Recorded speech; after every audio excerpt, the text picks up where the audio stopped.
Operasi Cipta Kondisi yang dijalankan oleh jajaran Polrestabes Makassar berhasil meringkus puluhan preman yang di sepanjang Jalan Hertasning dan Jalan Veteran Makassar.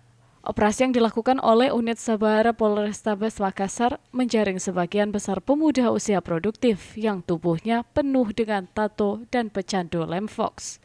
Kepala Satuan Sabara Polrestabes Makassar, AKBP Hardeni, mengatakan operasi yang digelar ini lantaran banyaknya pengaduan masyarakat terkait ulah preman yang meresahkan. Ini untuk preventif aja, Mas. Jadi ada aduan dari masyarakat bahwa dia meresahkan, mengganggu.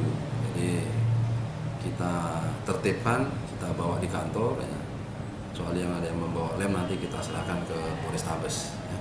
Terus ada satu unit motor tadi tidak bawa SRK, nanti kita serahkan ke Salantas. Jadi mereka kita arahkan, kita bina, orang tuanya hari ini saya suruh datang menyaksikan bahwa yang dilakukan oleh mereka ini tidak tepat dan tidak benar.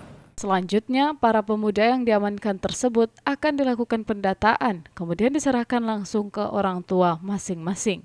Mulyadi, Fajar TV.